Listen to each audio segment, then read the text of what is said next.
Talker's Heavy 100 list of the most important talk radio hosts in the nation. Last year, Tavis ranked number 33, and the year before, number 45. The Tavis Smiley Show has rapidly expanded its national syndication to now include nearly 50 radio stations across the country and counting. Congratulations, Tavis. Yay, yay! Shine, flies, no time to waste while it's passing you by. Shine, flies, be patient, 'cause good things happen in time. We gon' get it right, we gon' get it right, we gon' get it right. We gon' get it right. Protests and anthems, yes, we chanting a movement of people. It's like we dancing to the ministry of. It's the energy of, in memory of them that we love. The trinity of the people, the peace, the power, the truth. We speak the powers even louder. We can say it blacker, we can say it prouder. A woman vice president that went to Howard. Now we talk helping black businesses, and our differences is magnificent. Bringing light to the point where the prisons is. I was told good life is where forgiveness lives. The ascension is to leave what's left behind and feed the seeds for deeds that bless the mind, caress the mind, and question justify with you and God and time are best aligned. Shine, flies, no time to waste while it's passing you by. Shine, flies, be patient, 'cause good things happen in time. We gon' get it right, we gon' get it right. We gon' get it right.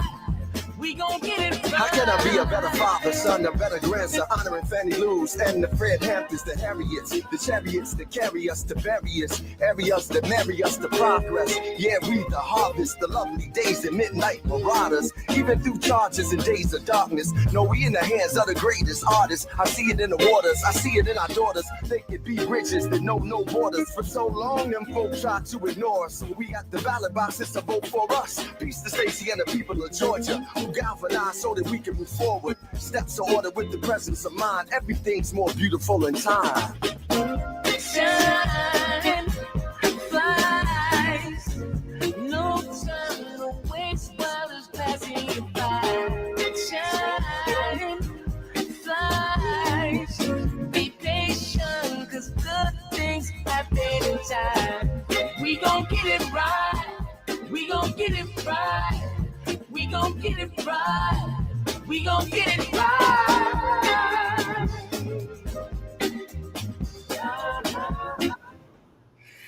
You are listening to and streaming A More Perfect Union on KBLA Talk 1580. I'm Dr. Nii-Quartelai Quartey, your host and White House correspondent, not at the White House today, but chilling here in sunny LA with you in afternoon drive time. I'm in touch, and so you be in touch. Be sure to follow me on all the social media platforms at Dr. Nii-Quartelai. Just type in Dr. Nii-Q, DRNIIQ. And there I am, fresh for you to follow. Also, be sure to download the KBLA app. If you haven't already, turn to your neighbor and say, go ahead and do it. Just download the KBLA app. That way you can listen to us live or on demand, or simply tell Alexa to play KBLA Talk 1580. And there we are. For your listening pleasure. Last but certainly not least, be sure to subscribe to A More Perfect Union podcast. Subscribe to my YouTube channel, and that way you'll never miss an episode. You'll never miss some of our really solid interviews with leaders on the front lines, people that are shaping our culture. Now, speaking of the culture, I got to give a big shout out to the folks who are organizing the Black Book Bash that's happening in Jacksonville, Florida. If you picked up a copy of Kamala, The Motherland and Me, my best-selling book because of you, then I want you to consider meeting up with me in Jacksonville for the Black Book Bash. It's happening at the Hyatt Regency from October 3rd to October 5th. Think of it as a literary family reunion. folks like Dr. Michael Eric Dyson, authors like Claudia Jordan and Dr. Ian Smith, Lindsay Davis from ABC News, Michelle Miller from CBS News, Kim Fields, so many authors of so many different areas of literature are going to be there. Yours truly included. And so I want to meet you. So come on out. Make sure you're there on October 3rd in particular. I'll be there speaking on a panel, also be signing books in person. And so bring your copy of Kamala, the Motherland, and Me. And if you don't have a copy, that's okay. We have you covered because we'll have copies there as well. But would love for our leaders, learners, and listeners in Jacksonville and the surrounding area to come out and support. It will be a grand, grand affair. Now, it's time for your national news roundup. It's time for you to decide the good, bad, and ugly headlines of the day. Kicking us off, NPR is reporting that the Mississippi police are awaiting an autopsy result for the Black student that was found hung at the university. Mississippi police today awaited autopsy results for a Black student found hanging from a tree at Delta State University in a case that has ignited really strong emotions in a state with a history of racist violence. The 21-year-old student was found near the campus pickleball courts early on Monday, and while police have said that they saw no evidence of foul play, his family's demanding answers and has hired prominent civil rights attorney Ben Crump. Campus Police Chief Michael Peeler, he released little new information about the investigation at a news conference, calling the death, quotes, an isolated incident, and insisting that there were no active threats to students and faculty.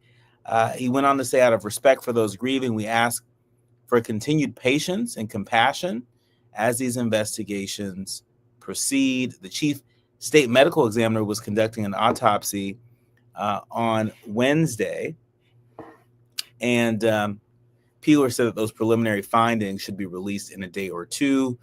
Peeler also said that the evidence includes video footage, but he would not say what it shows and where it came from, citing the ongoing investigation. Ben Crump, on the other hand, has said in a statement just yesterday that police should allow the student's family to view any video that police have gathered.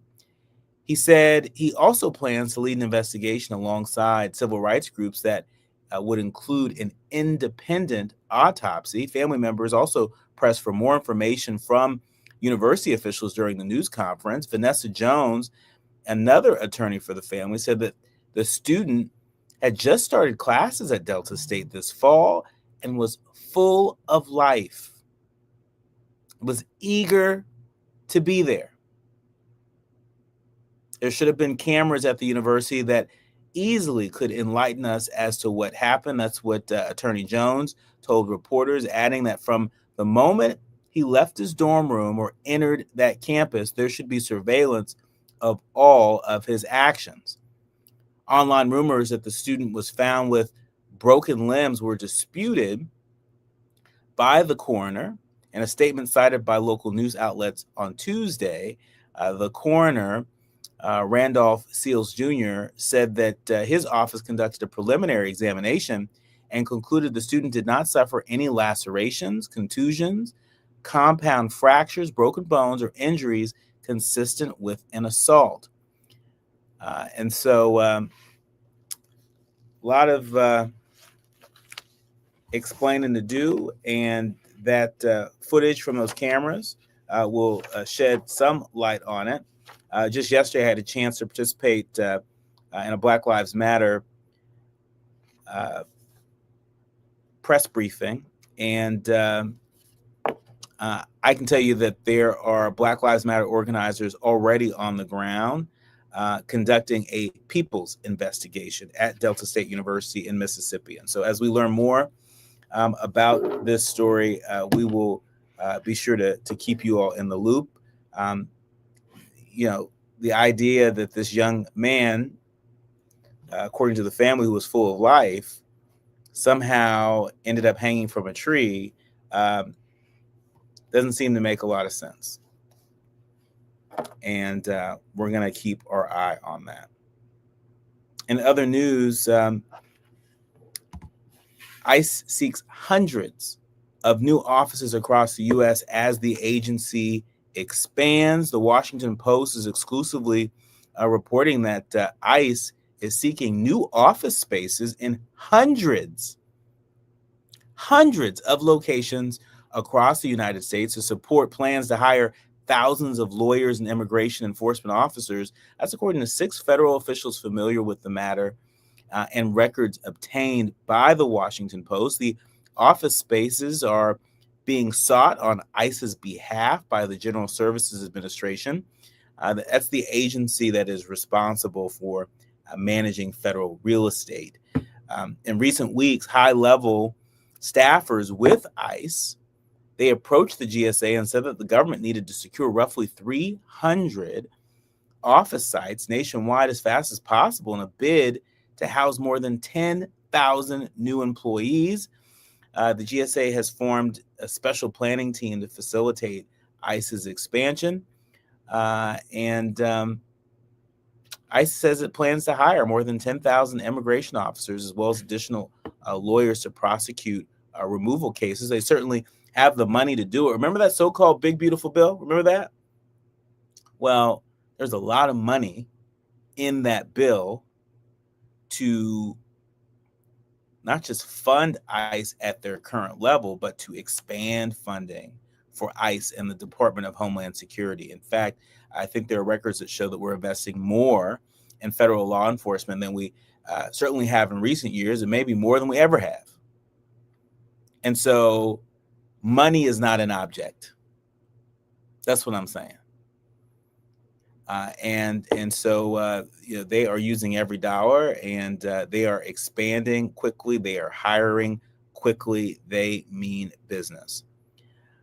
In other news coming out of Washington, we know that there's a group of senators that are calling on Congress to roll back flights at national airport. Now, y'all know how much I fly. I fly a lot. In fact, I was just on a plane a couple days ago. And if you remember the plane crash at National Airport in DC earlier this year, there were a number of folks that said, well, maybe there's too much air traffic going into DC. Well, 2 U.S. senators are calling on Congress to reduce the number of daily flights at Reagan National Airport, citing new reporting by the Washington Post that detailed serious safety risks tied to the volume of traffic at the airport, including on the night of that fatal January 29th collision between a regional jet and an Army Black Hawk helicopter. The 2 lawmakers were referring to Congress's decision to add 10 new daily flights at National Airport as a part of a budget bill passed last year to fund the FAA. The two senators were among a number of DC area lawmakers who opposed the plan and raised safety concerns, noting that the new flights would pose safety risks to an already overcrowded airport. The National Transportation Safety Board, they're continuing their investigation of that January collision, which killed 67 people, and has not released any findings into how the airport's busy conditions factored into the crash. So don't you think you would want to know that? Don't you think before you would tell the folks at Reagan National Airport that, okay, you need more flights, not less, coming out of your airport? Wouldn't you want to know what's in this report from the National Transportation Safety Board? Well, some people don't want to know that. I want to know that as a traveler. Wouldn't you want to know that? The next time you fly into DC, if you're planning on going to DC for Congressional Black Caucus, or if you're planning on going to DC to visit the Blacksonian or any of the museums, wouldn't you want to know that so you and your family can decide whether or not you're going to fly into Reagan Washington National, or perhaps another airport in the neighborhood, Dulles Airport, BWI? Wouldn't you want to know that? I want to know that. And as soon as I get a clue, I'm going to let you know. Finally, the Guardian is reporting that a jury finds an LA protester not guilty of assaulting a Border Patrol agent. The LA protester charged with assaulting a Border Patrol agent in June was acquitted just yesterday after U.S. immigration officials were accused in court of, what were they accused of? Come close. You know what it was? Lying about the incident. The not guilty verdict for Brian Ramos Brito is a major setback for the Donald Trump appointed U.S. attorney in Southern California, and for Gregory Bovino, a Border Patrol chief who's become a key figure in Trump's immigration crackdown. The 29-year-old defendant, who is a U.S. citizen, was facing a misdemeanor and was the first protester to go to trial since demonstrations against these immigration raids erupted right here in Los Angeles earlier this summer. Border Patrol and prosecutors allege that Ramos Brito struck an agent during a chaotic protest on June 7th in South LA. In the South LA sort of city of Paramount, outside a complex where the Department of Homeland Security has an office. But footage from a witness showed that an agent forcefully shoving Ramos Brito. The footage did not capture the demonstrator assaulting the officer. How many of these Border Patrol agents, how many of these ICE agents are also lying? And you have peaceful protesters whose lives have been upended that are caught up in the courts. And so it's good to see that justice is still possible. And it looks like justice was served here in Los Angeles. Again, a jury finds that an LA protester was not guilty of assaulting the Border Patrol agent, but in fact that Border Patrol agent was lying. When we come forward, everyone's talking about the fallout from Jimmy Kimmel's suspension from ABC and the simmering feud with Trump. We're going to give you the latest on that. And I'm going to tell you what I think. I'm going to tell you what I think ABC and some of the other networks would be wise to do. More when we come forward. You're listening to A More Perfect Union on KBLA Talk 1580. Just right, just right, just right, just right. Y'all gotta try that for Bree's car. Just right, just right, just right. Yeah. La la la la la. With up to 40 days of consistency, all over Bree's car clips right on your vent. You know my car's my happy place. Keep that smile on my face when it smells just right, just right, just right. Yeah. Breathe happy for Breeze. La la la la la. I'm Scott Hansen, host of NFL Red Zone. Lowe's knows Sundays hit different when you earn them. We've got you covered with outdoor power equipment from Cobalt and everything you need to weatherproof your deck with Trex decking. Plus, with lawn care from Scott's and, of course, Pit Boss grills and accessories, you can get a home field advantage all season long. So get to Lowe's, get it done, and earn your Sunday. Lowe's, official partner of the NFL.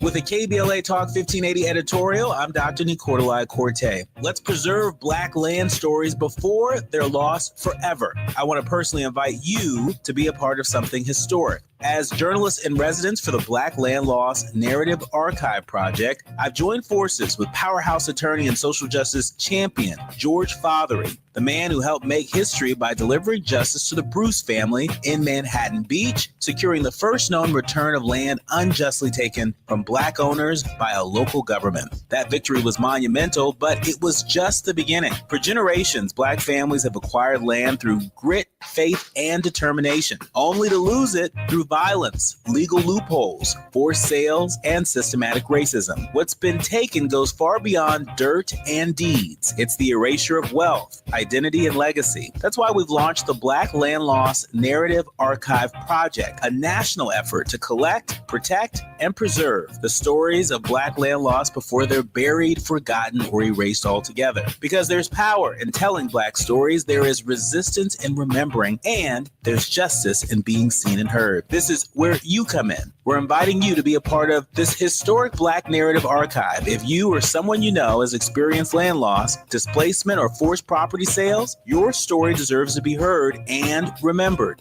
Your story belongs in this archive. Your truth matters not just to your family, but to our collective future. Visit blacklandloss.org today. Fill out our simple intake form and add your voice to the National Archive of Remembrance, Resilience, and Reckoning. Let's make these stories live on, not in whispers, but on the record. With a KBLA Talk 1580 editorial, I'm Dr. Nii-Quartelai Quartey, and as always, we welcome your feedback. Hit me! National news of consequence, informed opinion, and analysis beyond the headlines. You're listening to A More Perfect Union on KBLA Talk 1580. There's another wrinkle in the Jimmy Kimmel Live situation that I wanted to tell you about, and that is this all now comes down to the decision that will be made by Disney CEO Bob Iger. Disney, of course, owns ABC. Iger also finds himself in the position where he needs the Trump administration's approval for a big business deal. Disney, Hulu want to acquire Fubo, and he needs the Justice Department, the Trump Justice Department, to approve that, because there's a lot of concern that that would consolidate too much sports streaming in one company. So Bob Iger is going to have to make a decision, a legacy-defining decision, that could put him at odds with the Trump administration, or could put him at odds with the principle about whether or not a government should be pushing private companies to cancel speakers and speech they don't like, which is what happened, obviously, when FCC Chair Brendan Carr went on a far-right podcaster and criticized Jimmy Kimmel for his comments that he made Monday, and called on local TV stations to stop airing Kimmel's show. He also called on Disney to take action. He did not say ABC, he said Disney to take action. As we all know, we talked about this yesterday, the biggest owner of local TV stations in the country, Nexstar, which needs Brendan Carr's approval for a big purchase, $6 billion worth of acquisition of its biggest rival, which also owns local TV stations. They need Brendan Carr's approval, and they almost immediately did exactly what Brendan Carr said, and said they weren't going to bring Jimmy Kimmel's show to their audience anymore. So while there is this principle that many of us care about, which is governments should not be taking definitive action to stifle speech, and especially when it comes to critics and speakers they do not like, there is also a lot of money to be made by a lot of very, very rich men, and they need Trump's approval to make it. You are listening to and streaming A More Perfect Union on KBLA Talk 1580. I'm Dr. Nii-Quartelai Quartey, and you were just listening to Jake Tapper, CNN's Jake Tapper, who was giving his take, his analysis on the fallout related to Jimmy Kimmel's suspension, which is supported by the president himself and Brendan Carr, who is the chair of the Federal Communications Commission. Broadcasters need their license in order to operate, and they need approval from the FCC. They need approval from the Department of Justice in order to move forward any kind of merger. And so you just heard Jake Tapper sort of lay this out, that Jimmy Kimmel may be a sacrificial lamb. The question is, will he be a sacrificial lamb for Disney in their pursuit of this merger. But, what is striking to me, and maybe even also striking to you, is why these networks have not locked arms and said, you bad, do it. I mean, think about it. Has a broadcast network ever lost their FCC license? And if so, wouldn't that mean that President Trump and the conservative movement would be limited in terms of being able to reach the millions of folks that tune in to ABC and other broadcast networks? It just seems to me that if you don't stand for something, you'll fall for anything. And we all need to pay extra close attention to this because look, remember what happened to Steve Colbert? And now look at what's happening to Jimmy Kimmel. And after the Kimmel suspension, USA Today is reporting that Trump has set his sights on Jimmy Fallon and Seth Meyers, saying, do it, NBC. President Trump is doubling down on comedian Jimmy Kimmel's suspension, but he's a frequent critic of Kimmel and the entire late night host lineup. And he first took to Truth Social late Wednesday to deride Kimmel's ratings and throw some shots at Steve Colbert and Seth Meyers and Jimmy Fallon, saying, quotes, great news for America. The ratings challenged Jimmy Kimmel. The ratings challenge Jimmy Kimmel show is canceled. Congratulations to ABC for finally having the courage to do what had to be done. That's what Trump wrote. He went on to say that Kimmel has zero talent and the worst ratings than even Colbert, if that's possible. That leaves Jimmy and Seth, two total losers. On fake news NBC, their ratings are also horrible. Do it, NBC, President DJT.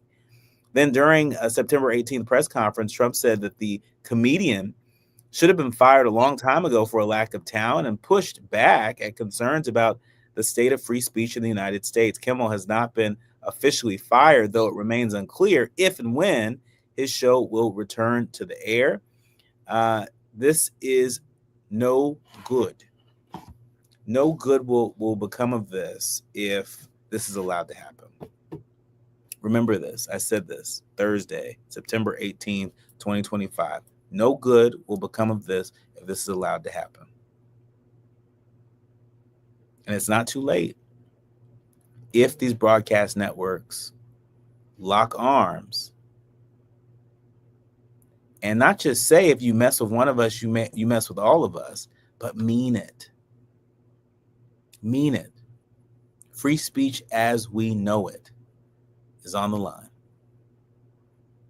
You're listening to and streaming A More Perfect Union on KBLA Talk 1580. When we come forward, we're going behind some of the biggest headlines with Dr. Calvin John Smiley. More when we come forward. The audience is listening. Thought-provoking, eye-opening, heart-rendering. This is where authentic voices meet powerful discussions on culture, community, and change. This is where Black voices matter. He's breaking boundaries, amplifying diverse perspectives, and tackling the issues that matter most to you. You're inside A More Perfect Union with Dr. Nii-Quartelai Quartey on KBLA Talk 1580. I'm Amber Payton with BIN News Now. Security is ramping up in New York City for next week's UN General Assembly. Police say there's no credible threat, but Black Mayor Eric Adams says thousands of officers, counterterrorism, aviation, harbor, and drone units will be deployed. And we're telling New Yorkers security is a shared responsibility. Officials urge using mass transit with street closures expected. The Trump administration is asking the Supreme Court to overturn lower court rulings that blocked the firing of Black Federal Reserve Governor Lisa Cook. Trump claims she committed mortgage fraud, which she denies. Cook has sued to keep her seat, and a federal judge temporarily barred her removal earlier this month.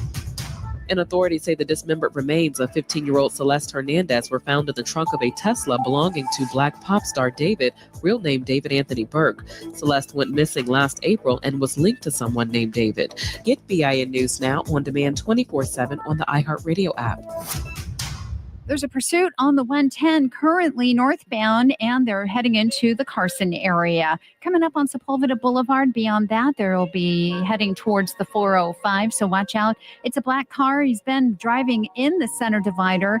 His rear bumper's hanging off, and it's just a tough thing to watch. So stay out of his way if you possibly can. Highway patrol's on them right now. They're running a break on that 110 northbound just before the 405. So watch out for delays through that stretch. Mount St. Mary's University, LA, takes students to the next level. Introducing Empower, their 4-year plan to launch you into the world as an unstoppable force. Discover more at msmu.edu. Is this the time? This is the KBLA Sports Minute with Ray Richardson. I'm a bad man. UCLA interim football coach Tim Skipper is fortunate to have a bye week this weekend. He's going to need the extra time to get ready for a difficult stretch in the schedule. The Bruins played 3 of their first 5 Big Ten Conference games on the road, starting next Saturday at Northwestern. The Bruins play number 2 Penn State at home on October 4th, but they've got road games at Michigan State, number 19 Indiana, and number 1 Ohio State. The Bruins finished 3-6 in the Big Ten last season under former coach Deshaun Foster. Skipper may have a hard time matching that record this season. HBCU Alcorn State is going cashless for all purchases at their home football games. Beginning October 4th against Prairie View, any purchase at the game must be made with a credit or debit card. That includes game tickets, concessions, and parking. Get ready. This could become a trend at sporting events around the country. No debates, no speculation, just the info you need. That's your KBLA Sports Minute. I'm Ray Richardson. More news, opinions, and conversation when we come forward on KBLA Talk 1580. Break out the champagne. Everybody get a glass. Tavis Smiley is now ranked number 16 nationally and the highest rated talk show hosted by an African American on the 2025 Talkers Heavy 100 list of the most important talk radio hosts in the nation. Last year, Tavis ranked number 33 and the year before, number 45. The Tavis Smiley Show has rapidly expanded its national syndication to now include nearly 50 radio stations across the country and counting. Congratulations, Tavis. Yeah. Hi, I'm LA City Councilmember Curran Price, inviting you to the 30th anniversary of the Central Avenue Jazz Festival, Saturday, September the 20th, from 11 a.m. to 7 p.m.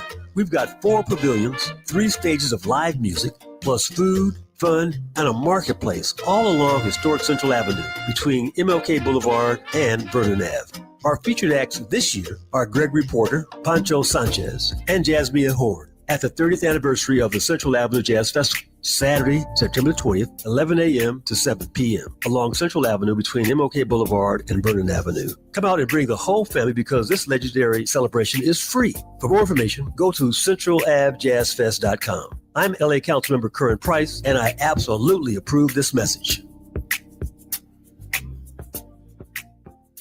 KBLA Talk 1580. We've got a lot to talk about. KBLA Talk 1580 is committed to self-care and community well-being. Walk Good LA was formed in June 2020, inspired by the Black Lives Matter movement and the beginning stages of the COVID-19 pandemic. What began as a few minutes of breath work and yoga meditation before protests against police brutality turned into a safe space for the community to heal in hard times. The immensely positive response from the community transformed the momentum into a movement. Today, Walk Good LA is a Black and Brown-led community wellness organization based in Los Angeles. They provide spaces for healing through community yoga classes, guided meditations, hikes, run clubs, and other activations throughout Los Angeles that attract hundreds of members weekly. With the help of Propel and Michael B. Jordan, they now have a yoga and wellness studio in Los Angeles called the Walk Good Yard. To join their mailing list and connect with healing spaces, please visit walkgoodla.org. That's walkgoodla.org. Or find them on Instagram at walkgoodla. This is a community call to action, a community call to healing from KBLA Talk 1580. Hey there, Los Angeles. This is James Lucky Jr., publisher and editor of Los Angeles News Observer.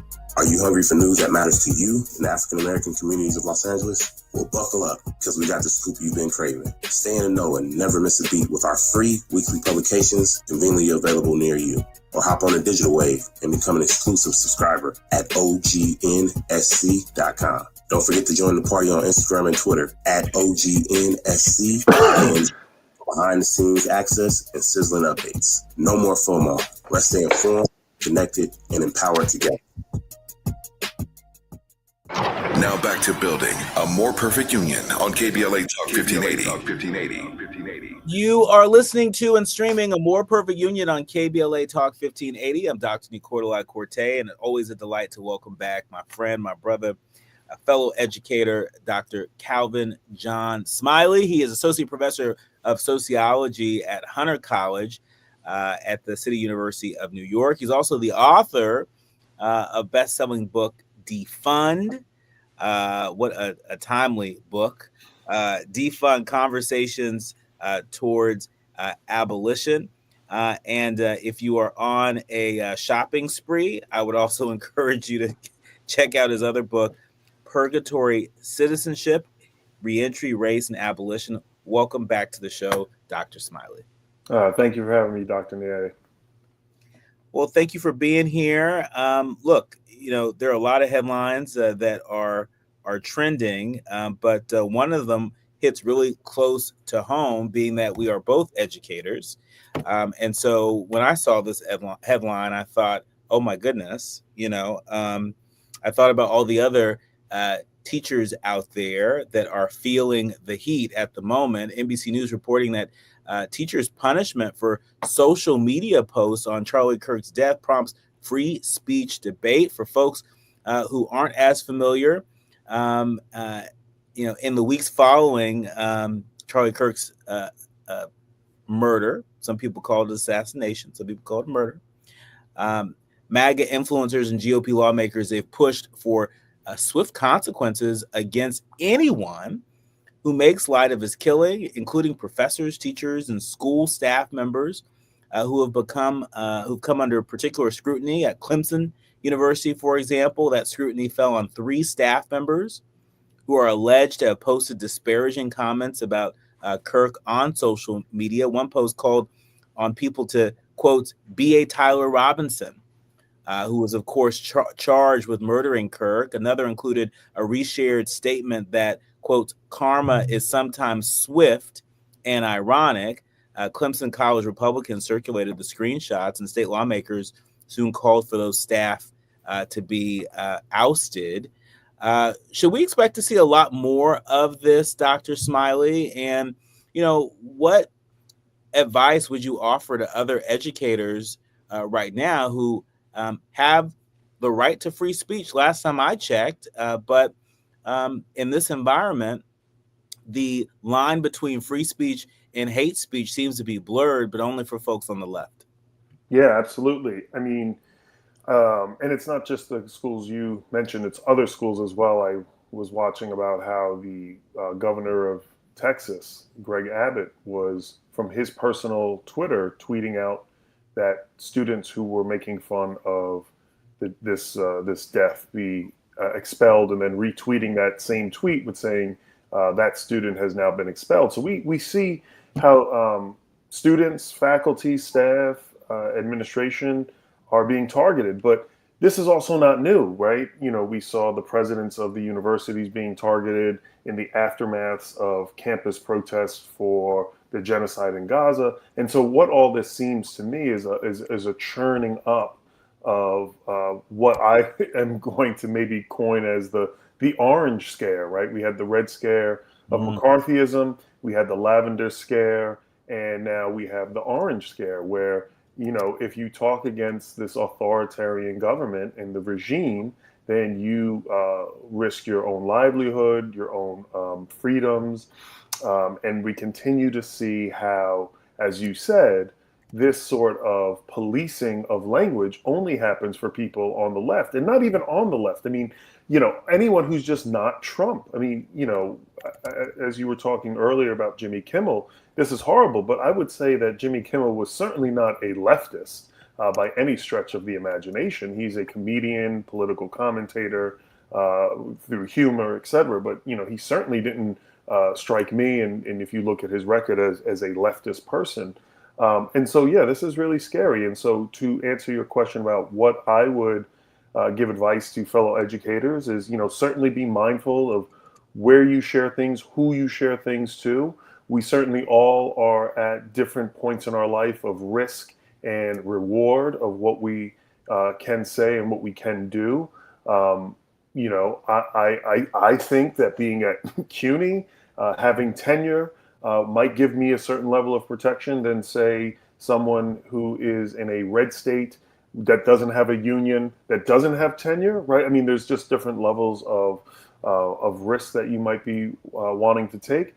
But, at the same time, we can't cower to this fascism. I mean, that's plain and simple what it is.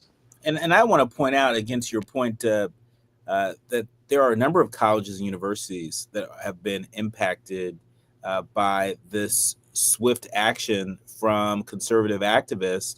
It's not just the Clemsons of the United States, but Fresno State University right here in California, UCLA.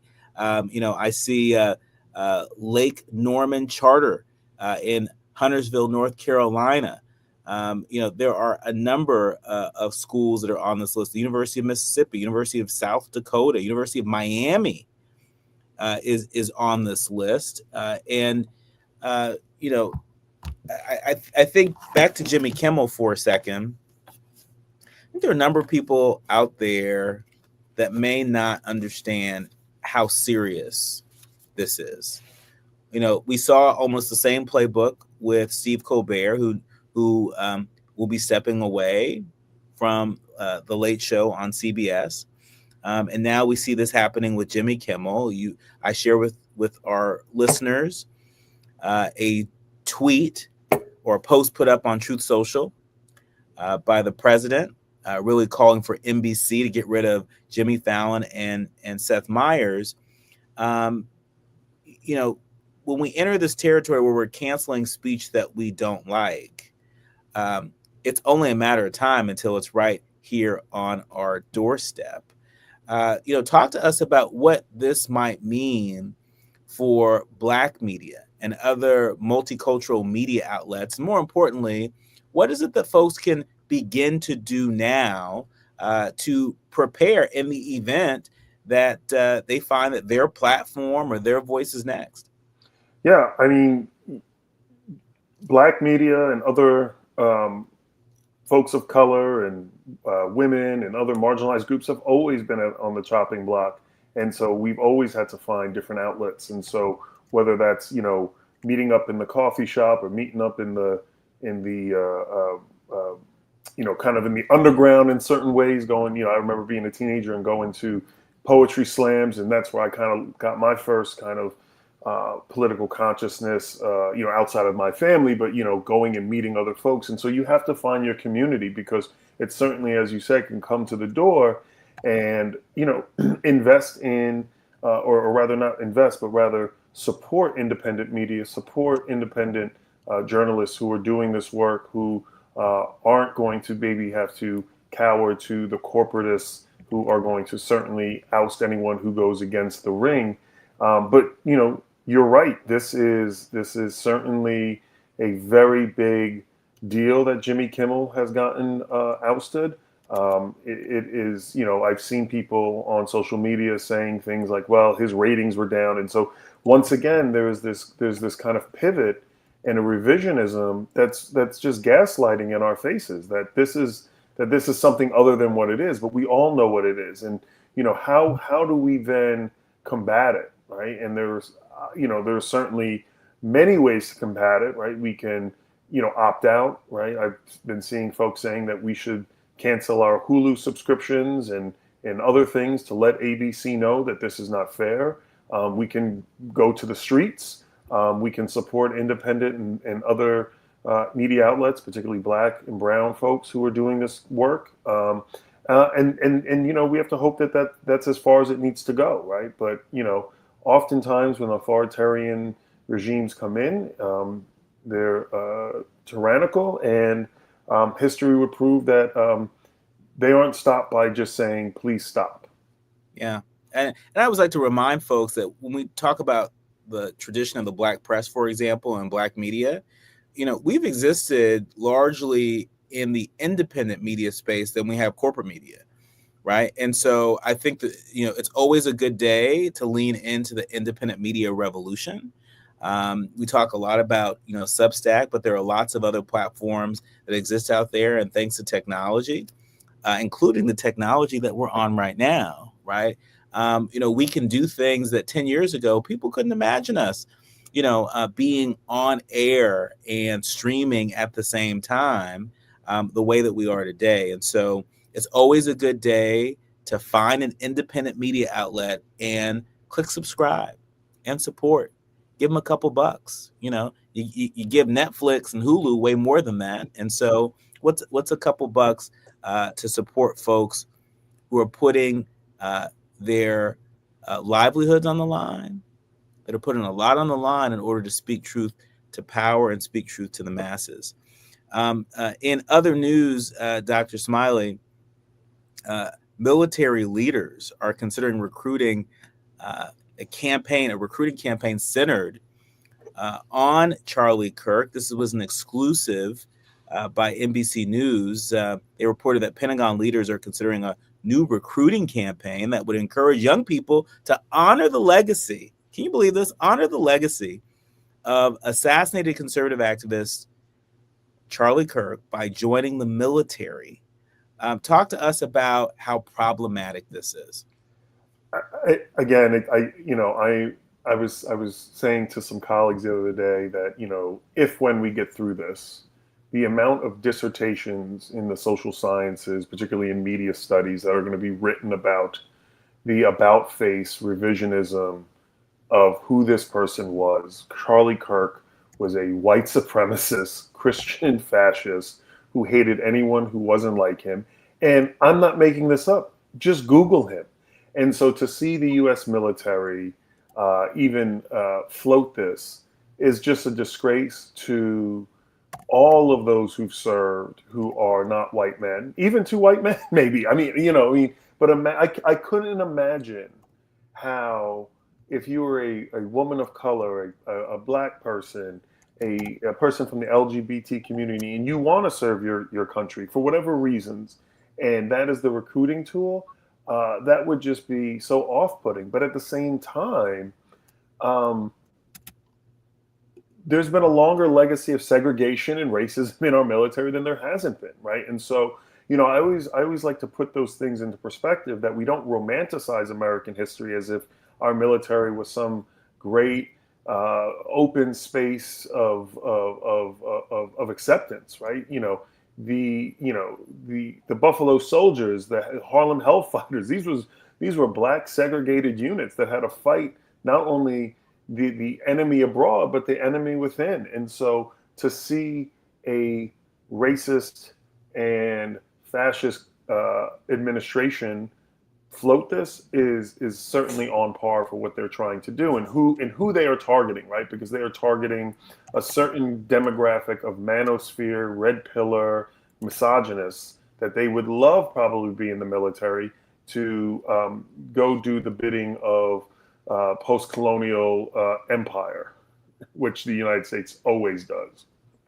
Yeah, what's so strange to me, it was only a few months ago that we were talking about many of the same U.S. military leaders, like the Secretary of War, Pete Hegseth, that had taken action to remove the names of activists like Harvey Milk and former U.S. Representative John Lewis from military ships, calling that a DEI situation, saying that it distracted from the mission of the military, right?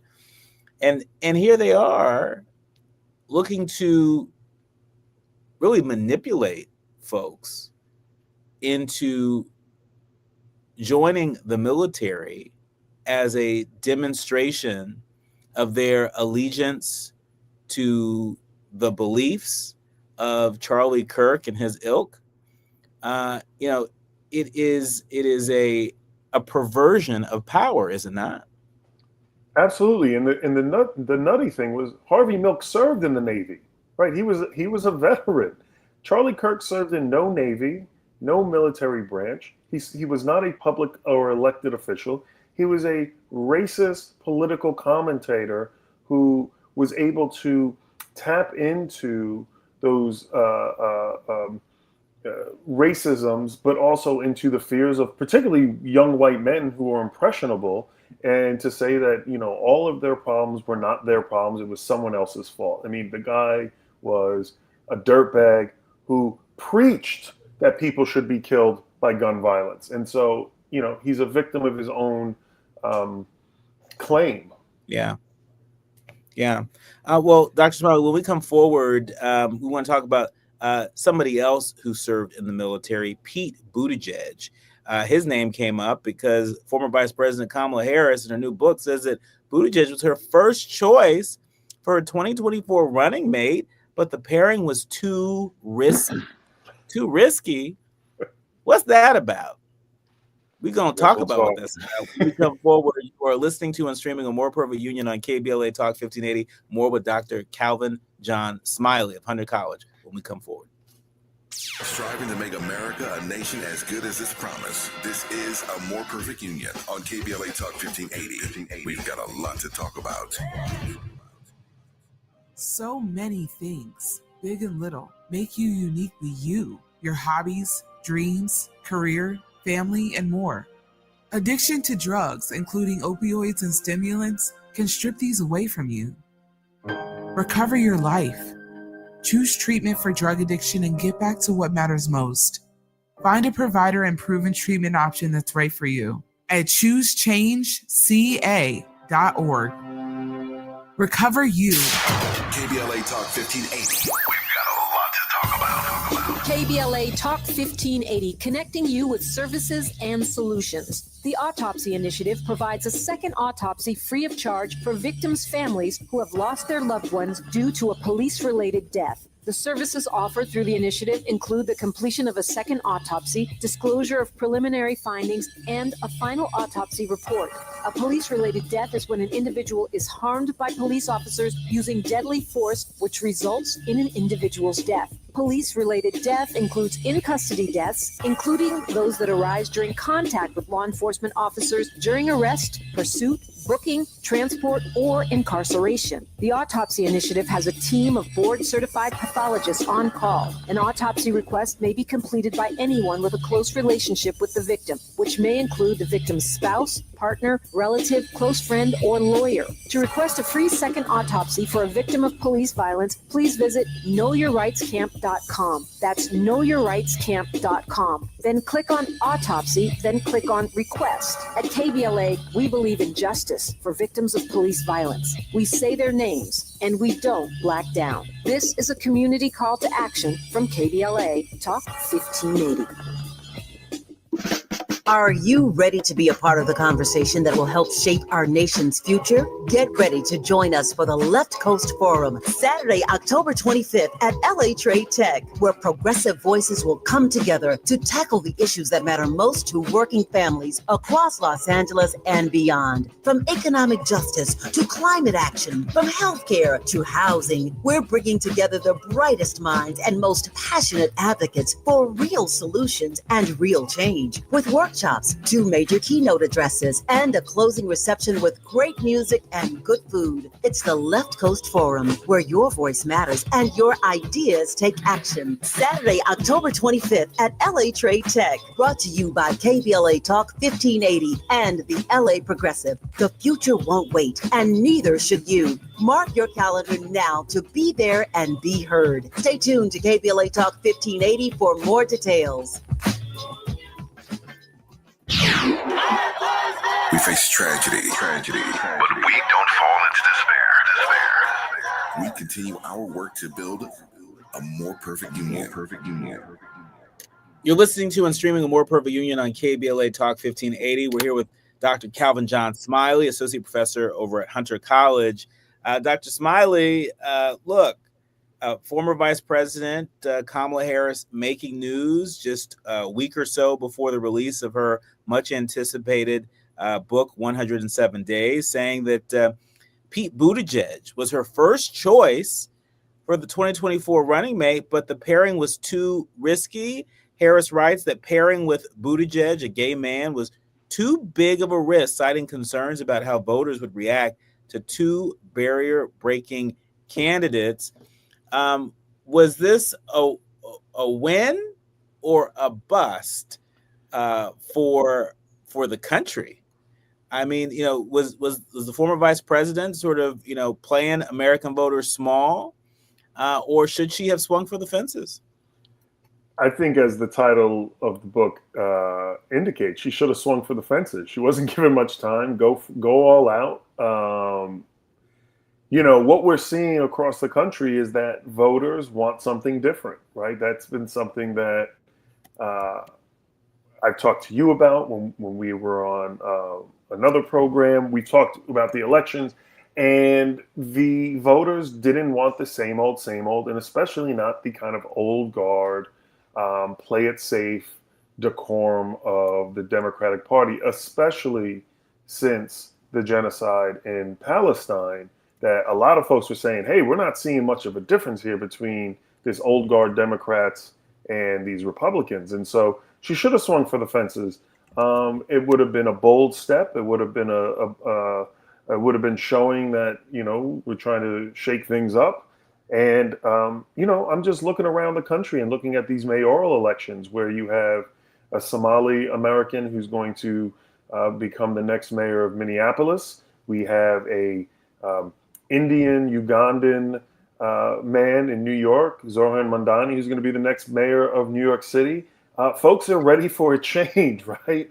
Folks are ready for something new, some vibrancy, and not the same old, In our remaining 30 seconds, Dr. Smiley, if you are Pete Buttigieg, does knowing this create more or less opportunity should you be eyeing the White House in 2028? I mean, I think as someone as savvy as he is, he knows the game, and he knows that, and I'm sure this is not the first time that he's heard this, right? I'm sure there was backroom conversations. He knew this. I would be shocked if this is the first time he's finding out that he was on the short list, or that Vice President Harris wanted him. I don't think it deters him for a future eyeing of a political career at whether it's the White House or something else. He was the mayor who everyone got to know as Mayor Pete, then went on and worked at the federal level under the Biden administration. So he certainly has his resume. So I don't think it's going to deter him. He might strategize differently, but he's living his truth, and I think that's all he can do. And that's where we're going to have to leave it. My thanks to Calvin John Smiley, Dr. Calvin John Smiley of Hunter College. Again, be sure to check out his book, Defund. And if you're really splurging, also check out his book, Purgatory Citizenship, Reentry, Race, and Abolition. Thank you for all that you do, and thank you for joining us. Appreciate it. Thank you. You're listening to and streaming A More Perfect Union on KBLA Talk 1580. More with Tommy Davidson. That's right, the comedian from In Living Color. He joins us in our next hour. You don't want to miss it. You're listening to and streaming A More Perfect Union on KBLA Talk 1580. KBLA 1580 Santa Monica. I'm Amber Payton with BIN News Now. Black Washington, D.C. Mayor Muriel Bowser, Council Chair Phil Mendelson, and Attorney General Brian Schwab are testifying before Congress as Republicans push bills to roll back local crime policies. With our continued sound financial management and your help, our economic growth outlook can improve. The officials defended their record, noting violent crime is down sharply from last year after a spike